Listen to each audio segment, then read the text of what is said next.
اهدنا الصراط المستقيم. Bismillahirrahmanirrahim. Assalamualaikum warahmatullahi wabarakatuh.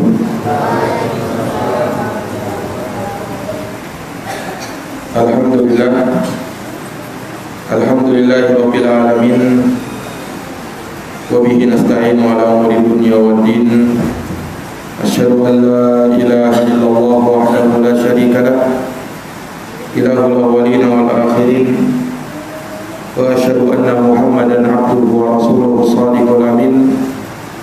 Sallallahu alaihi wa ala alihi wa sahbihi wa man tabi'ahum bi ihsanin ila yaumiddin. Wa sallama tasliman katsira, amma ba'd. Ikhwani fid din wa akhwati fillah, a'azzani Allah wa iyyakum. Alhamdulillah, kita bersyukur kepada Allah Subhanahu wa taala atas segala nikmat dan karunia-Nya. Kembali kita dapat melanjutkan pembahasan dari kitab Syarhus Sunnah karya Imam Abu Muhammad Al-Hasan bin Ali Al-Barbahari rahimahullahu taala. Dan ini merupakan kelanjutan dari pembahasan sebelumnya tentang ketaatan kepada waliul amr, kepada penguasa kaum muslimin, dan tetap komitmen dengan mereka, kepada waliul amr, pemerintah atau pemimpin dan penguasa kaum muslimin. Demikian pula dalam urusan ibadah. Dalam urusan ibadah itu ditegakkan di belakang mereka. Maka di sini sebagai kelanjutan, Imam Al-Barbahari berkata, wal hajju wal ghazwu ma'al imami madin. Haji dan berperang, ini berjihad, itu dilakukan bersama imam, bersama pemimpin kaum muslimin, adalah hal yang tetap ditegakkan bersama mereka.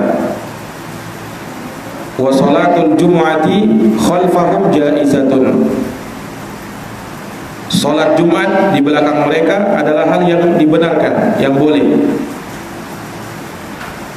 Nah, ini ucapan Al-Imam Al-Barbahari rahimahullah.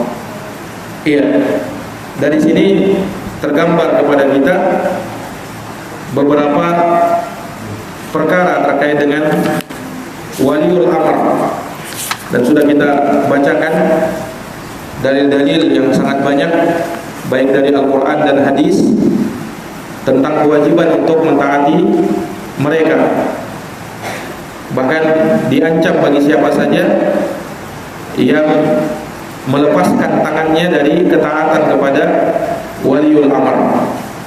Disebutkan dalam hadis Abdullah bin Umar radhiyallahu anhuma, Nabi bersabda, man khala'a yadan min ta'atillahi aw min ta'atin laqiyallaha yaumal qiyamati la hujjata lahu. Barang siapa yang melepaskan tangannya dari ketaatan, ini ketaatan kepada waliul amr, maka dia akan berjumpa dengan Allah pada hari kiamat nanti, tidak ada hujjah baginya. Dan barang siapa wa man mata wa laysa fi unuqihi bai'ah mata mitatan jahiliyah. Barang siapa yang meninggal dan di lehernya tidak ada bai'at, maka matinya adalah mati jahiliyah. Matinya adalah mati jahiliyah. Nah, hadis ini adalah hadis yang sahih yang menyebutkan tentang tidak bolehnya keluar dari ketaatan kepada penguasa. Juga dalam hadis yang lain, as-sam'u wa ta'ah haqqun ma lam yu'mar bil ma'siyah. Mendengar dan taat itu merupakan kewajiban selama dia tidak memerintahkan kepada maksiat. Fa idza amara bi ma'siyatin fala sam'a wala ta'ah. Dan kalau dia memerintahkan kepada maksiat, maka tidak ada kewajiban mendengar dan taat, yaitu dalam perkara maksiat. tapi tetap kita mendengar dan taat dalam urusan yang lain yang bukan maksiat kepada Allah Subhanahu wa taala. Nah, kita dibenarkan untuk khuruj alal hukam, keluar dari ketaatan dan tidak lagi mentaati mereka, tentunya dengan catatan-catatan dan ketentuan-ketentuan. Illa antara kufran bawahan, kecuali kalau kalian melihat kekafiran yang nyata. Ma'akum minallahi fihi burhan, yang kalian bersama kalian ada hujjah, ada bukti yang terang dari Allah Subhanahu wa taala. Iya. Alaman wali alaihi walin fara'ahu yati syai'an min ma'siyatillah liyaqrahu ma ya'ti wa la yanzi'anna yadan min ta'atin. Ketahuilah barang siapa yang memimpin kalian dan dia melihat dari pemimpinnya sesuatu dari perbuatan maksiat kepada Allah, maka bencilah maksiat itu, tetapi jangan mencabut ketaatan dari mereka. Jangan mencabut ketaatan dari mereka. Nah, ini para hadirin yang dirahmati dan dimuliakan oleh Allah. Iya.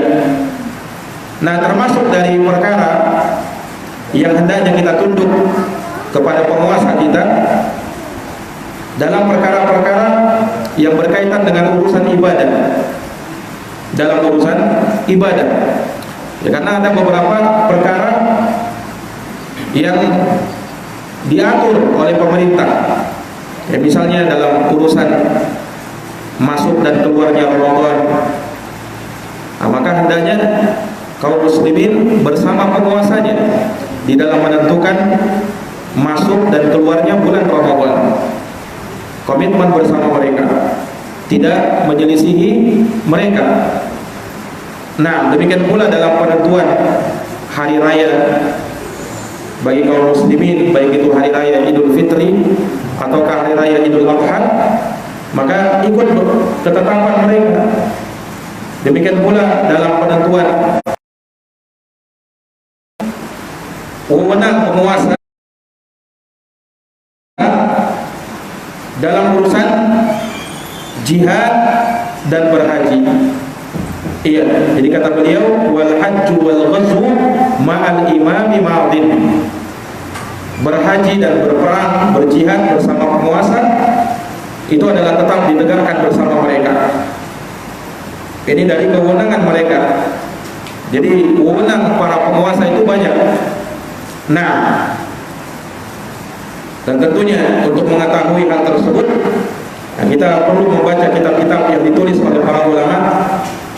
Misalnya Al-Ahkam As-Sultaniyah yang dikarang tentang masalah tersebut, ketetapan dan ketentuan dari penguasa.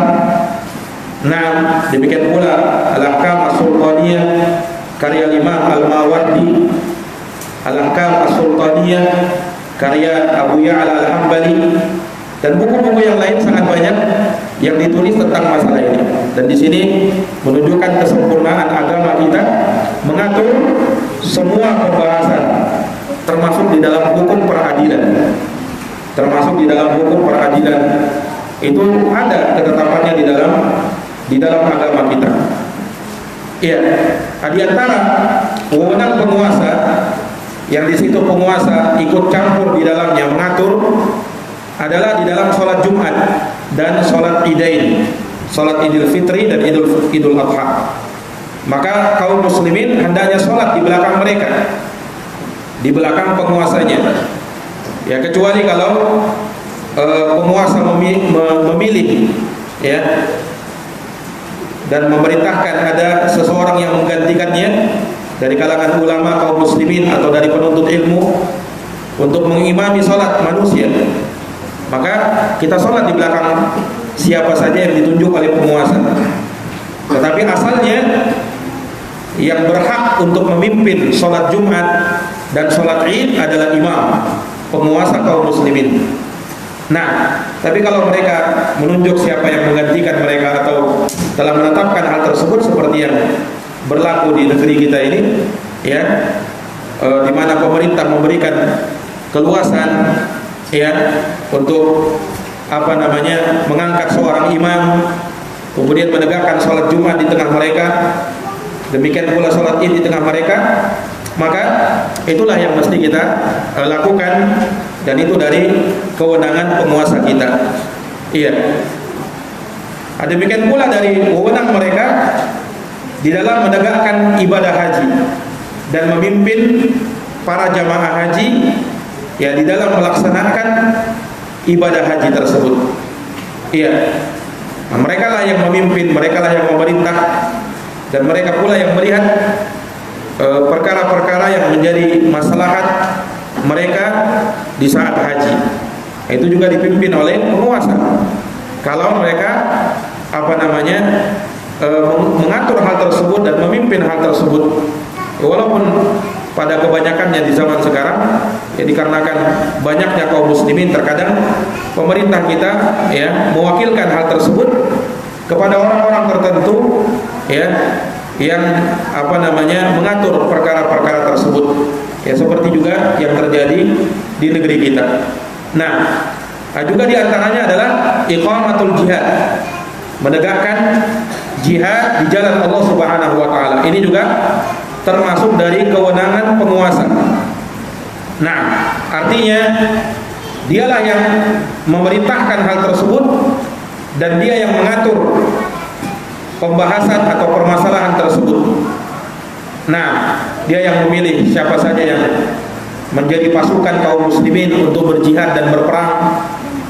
Dia yang memerintahkan dan menunjuk siapa yang menjadi komandan pasukan, kemudian memerintahkan pasukan-pasukan kaum muslimin untuk berjaga-jaga atau untuk berjihad ke suatu tempat, mempersiapkan persenjataan para mujahidin.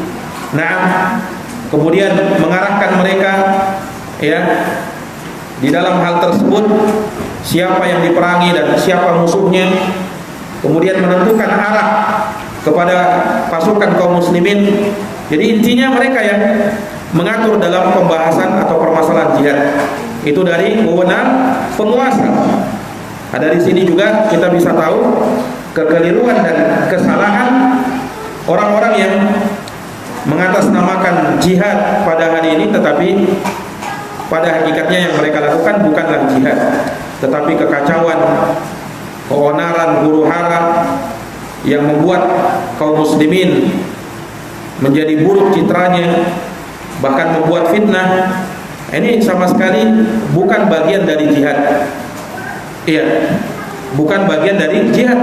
Walaupun mereka menamakan perbuatan mereka dengan jihad, tetapi wallahi itu bukan bagian dari jihad. Karena jihadnya bukan dipimpin dengan penguasa. Mereka jihad sendiri-sendiri. Nah, apalagi dengan cara-cara yang sama sekali tidak ada tuntunannya dari Nabi SAW. Ada yang bom bunuh diri. Ini tidak ada jihad seperti itu, bom bunuh diri. Itu mati sakit, itu bukan mati syahid ya. Orang yang menyangka bahwasanya dia berjihad ya, kemudian mendatangi gereja lalu dibom ya, itu tidak ada tuntunan Islam mengajarkan yang demikian ya. Nah, itu dari tindakan-tindakan yang kurang ilmu dan jahil terhadap agama Allah Subhanahu wa taala. Jihad itu adalah syariat yang mulia.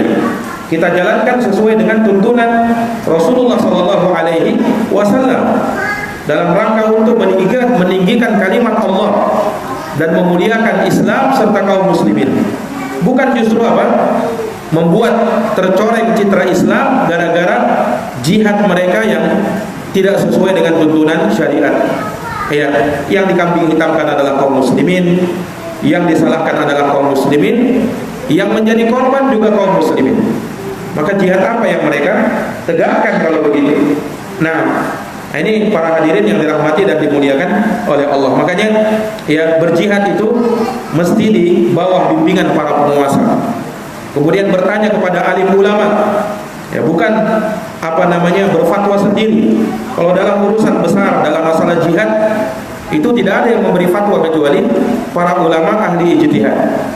Ya, para ulama ahli ijtihad, karena perkara-perkara besar kaum muslimin yang menyangkut keamanan, ketakutan, itu diperlukan orang-orang yang memang ahli di dalam hal tersebut, ulama besar. Nah, itu yang disyaratkan di dalam Al-Qur'an. Wa idza ja'ahum amrun awil, apabila datang kepada mereka suatu perkara ya dari keamanan, minal amni awil khaufi, berupa keamanan dan ketakutan, kemudian apa yang mereka lakukan? Mereka pun menyiarkannya. Menyiarkan apa? Ya, kekacauan tersebut. Ya. Mereka siarkan perkara-perkara yang harusnya jangan dulu disiarkan. Falau rudduhu ila rasul, andaikan mereka kembalikan itu kepada Rasul, wa ila ulil amri minhum, dan kepada ulil amr di antara mereka, la alimahu alladziina yastanbitunahu minhum. Niscaya orang-orang yang bisa mengambil istinbat hukum akan mengetahui duduk pembahasan atau permasalahannya. Nah, jadi itu mesti ditegakkan di bawah pemerintah kaum muslimin, dan juga bertanya kepada alim ulama terkait dengan masalah tersebut. Karena sekali lagi jihad itu adalah syariat yang mulia yang tidaklah kita tegakkan kecuali dengan komando pemerintah dan penguasa kaum muslimin.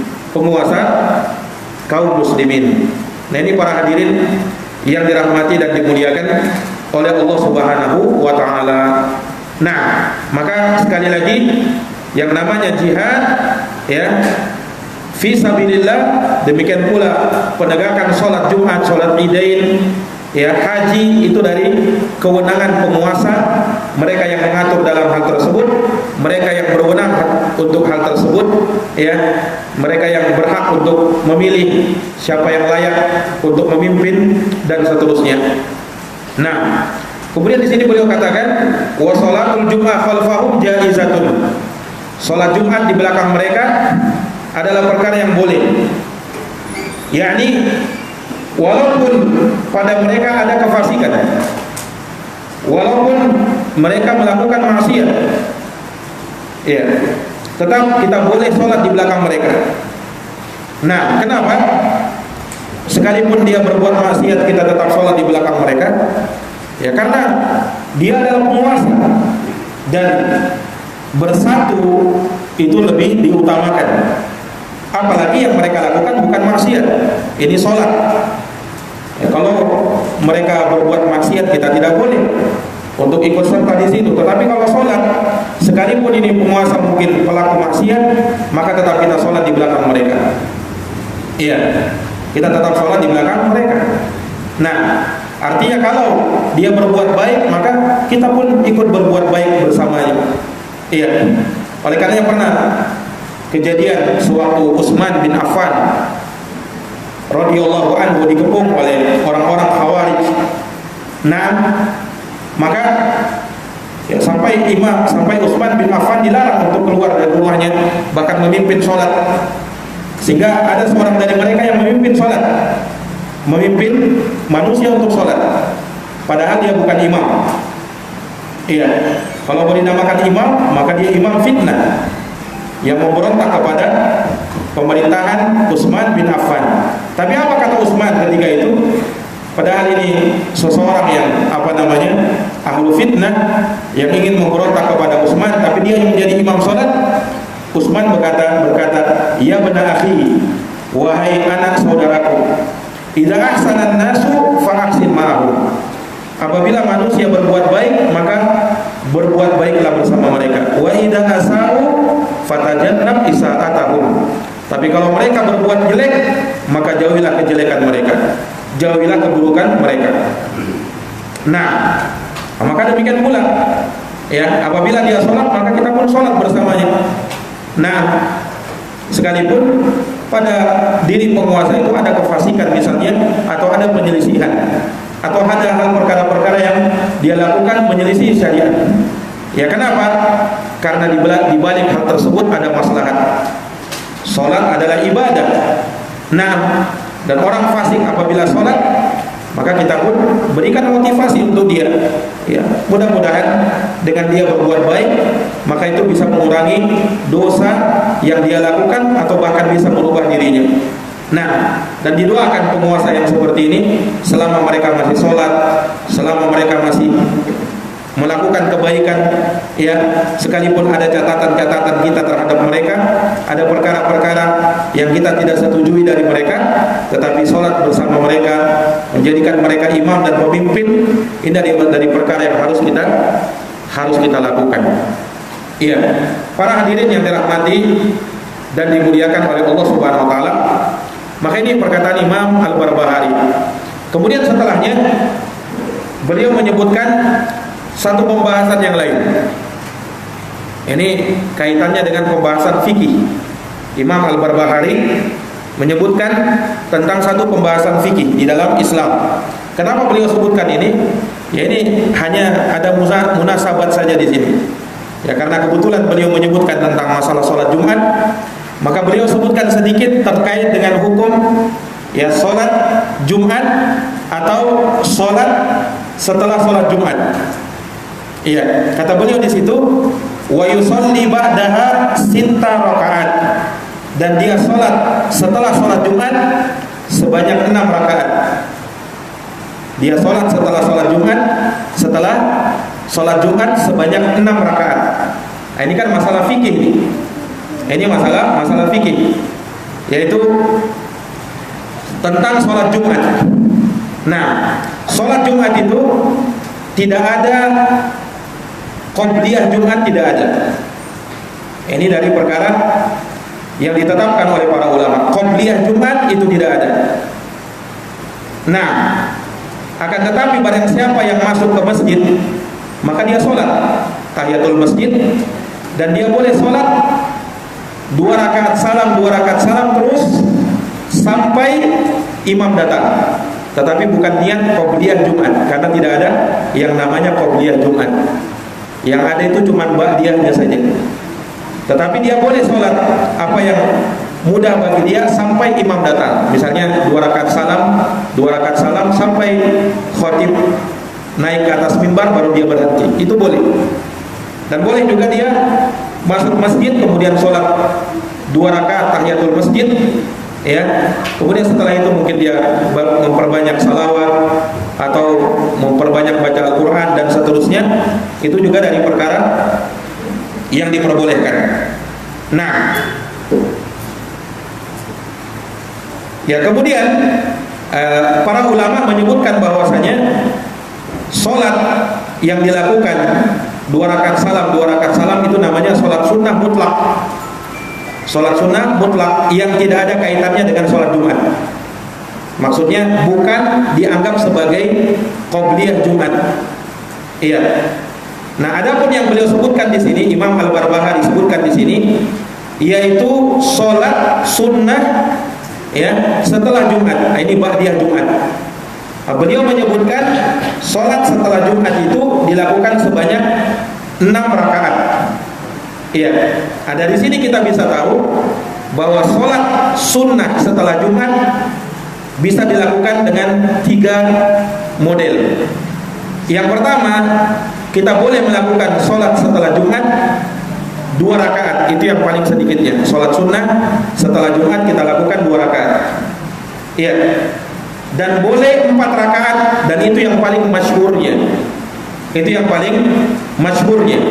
Artinya riwayat yang paling masyhur menyebutkan sholat setelah Jumat itu 4 rakaat. Sholat setelah Jumat itu berapa rakaat? 4 rakaat. Dan di sini Imam Al-Barbahari menyebutkan 6 rakaat. Dan itu yang model yang ketiga. Jadi boleh sholat setelah Jumat 2 rakaat, boleh 4 rakaat, dan boleh 6 rakaat.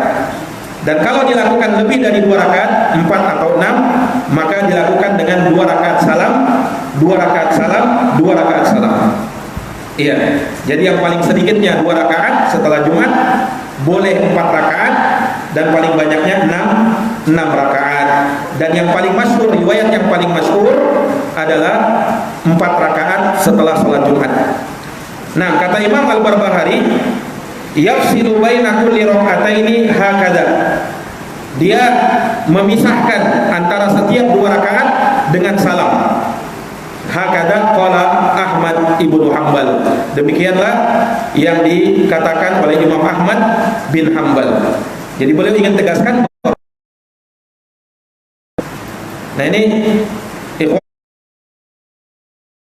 fillah azani Allah wa iyyakum. Kalau dia laksanakan 4 rakaat, berarti 2 rakaat salam, 2 rakaat salam, dan itu yang paling afdolnya. Itu yang paling afdolnya. Di sini beliau menukil ucapannya Imam Ahmad rahimahullah, ya, karena penulis Al-Imam Al-Barbahari madhab beliau adalah Hambali, sehingga beliau sebutkan pendapatnya Imam Ahmad rahimahullahu taala. Nah, hanya ada satu pembahasan yang juga disebut oleh para ulama terkait dengan sholat sunnah antara 2 azan Jumat. Sholat sunnah antara 2 azan Jumat. Ini bagi siapa yang menjalankan atau menegakkan 2 kali azan di dalam Jumat, ya, karena masyhur dari para ulama ada perbedaan pendapat terkait dengan sholat Jumat itu berapa kali azan, apakah sekali azan atau 2 kali azan. Iya, yang melakukan 1 kali azan, ya, itu dia berpegang dengan hadis Nabi SAW, ya, yang terjadi di zaman Nabi itu cuma 1 kali azan saja, dan itu juga yang terjadi pada zaman Abu Bakar dan zamannya Umar. Namun setelah zamannya Utsman, karena kaum muslimin semakin banyak, maka Utsman bin Affan beliau sendiri yang menetapkan ada azan pertama dan ada azan kedua, dan itu sunnahnya Utsman bin Affan. Nah, dan sunnahnya Utsman bin Affan itu diikuti, ya, karena beliau termasuk khulafa ar-rasyidin, dan kita diperintahkan alaikum bisunnati wa sunnatil khulafa'ir rasyidin al-mahdiyyin min ba'di aqu 'alaiha bin nawajid. Wajib bagi kalian berpegang teguh dengan sunnahku dan sunnahnya para khulafa ar-rasyidin, para khalifah yang 4, Abu Bakar, Umar, Utsman dan Ali. Nah, itulah pegangan ulama yang berpendapat bolehnya azan 2 kali dalam sholat Jumat. Dan ini perbedaan yang sifatnya khilaf, yang kita harus berlapang dada. Artinya tidak boleh disesatkan orang yang melaksanakan azan 2 kali dalam sholat Jumat. Dia mau lakukan itu, maka itu pendapatnya, dan memang warid dari sunnahnya Utsman bin Affan radhiyallahu taala anhu. Utsman bin Affan melakukan hal tersebut. Nah, ketika ada 2 kali azan, apakah ada sholat di antara 2 kali azan itu? Nah, ini yang biasa kita lihat kaum muslimin, mereka terkadang melakukan sholat di antara 2 azan tersebut. Ketika azan pertama, ya, imam khatib belum naik di atas mimbar. Nanti di azan kedua baru khatib naik di atas mimbar. Nah, setelah azan pertama, apakah kita sholat sunnah 2 rakaat? Ya, maka dalam hal ini ulama berbeda pendapat. Terkait dengan hal tersebut. Nah, sebagian ulama berpendapat bahwasanya sholat sunnah 2 rakaat, ya, sholat sunnah 2 rakaat antara azan atau 2 kali azan, antara 2 azan dalam sholat Jumat itu adalah perkara yang bagus, perkara yang boleh. Itu perkara yang bagus dan perkara yang boleh. Dan itu pendapatnya Imam Abu Syamah dan pendapatnya Syekhul Islam Ibnu Taimiyah. Beliau mengatakan boleh dan bagus. Iya. Dan pendapat yang lain, ya, menyebutkan bahwasanya sholat sunnah 2 rakaat antara 2 azan itu dari perkara yang sunnah dan disyariatkan. Perkara yang sunnah dan disyariatkan. Nah, dari 2 pendapat ini saya lebih condong kepada pendapat yang mengatakan boleh dan bagus sholat sunnah antara 2 azan Jumat. Ya, makanya jangan diingkari kalau ada orang yang sholat sunnah antara 2 azan tersebut. Nah, karena itu dari perkara yang bagus dan perkara yang boleh. Itu pendapatnya Syekhul Islam Ibnu Taimiyah rahimahullahu taala. Mana dalilnya? Dalilnya keumuman hadis Nabi sallallahu alaihi wasallam. Rasulullah bersabda, "Baina kulli adzanaini salatun." Antara dua azan itu ada salat, kata Nabi. Hadis ini dipahami oleh para ulama, antara dua azan bisa jadi antara azan, yakni azan yang ditegakkan dengan qomat. Antara azan dan qomat itu ada sholat. Dan juga dipahami oleh para ulama dengan keumuman hadis, yaitu antara dua azan kalau ditegakkan dua kali azan. Ya, termasuk azan subuh dua kali ditegakkan azan subuh, maka ada sholat di situ. Demikian pula azan Jumat, kalau ditegakkan dua kali azan, maka ada sholat sunnah antara dua Jumat.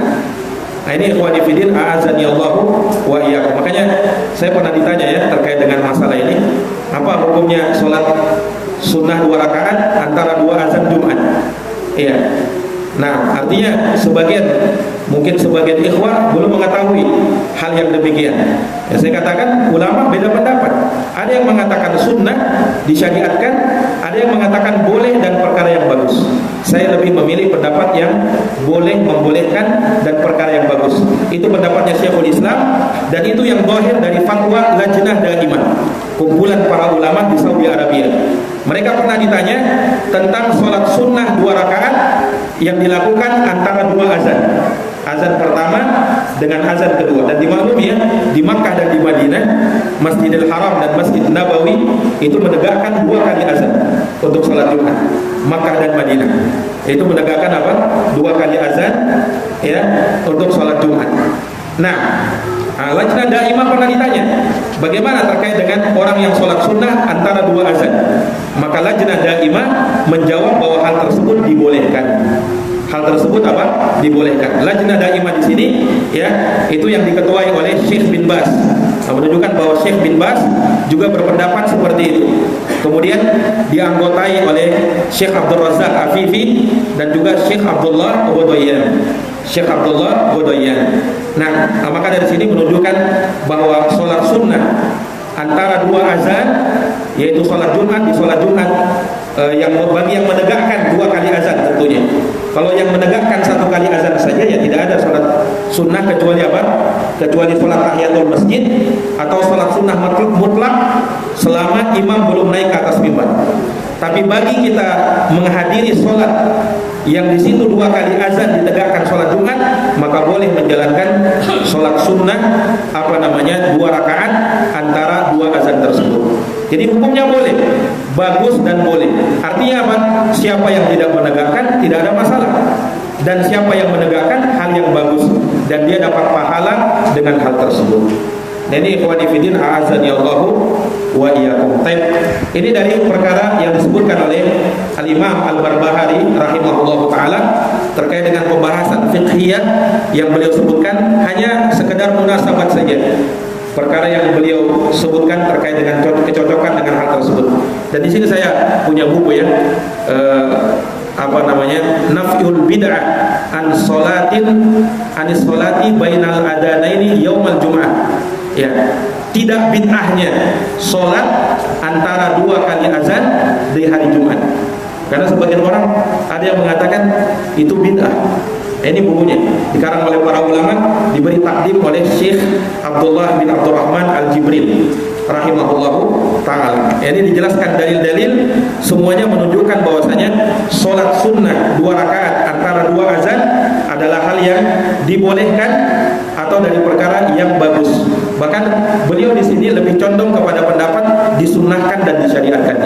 Disunnahkan dan disyariatkan. Nah, ikhwani fillah, azani Allah wa iyyakum. Mungkin ini yang bisa kami paparkan terkait dengan pembahasan ini. Insyaallah taala ba'dal isya kita akan kembali membahas kitab Manhajus Salikin tentang fikih jual beli. Wallahu a'lam bishawab. Subhanakallahumma wa bihamdik, asyhadu an la ilaha illa anta, astaghfiruka wa atubu ilaik. Walhamdulillahirabbil alamin. Wassalamu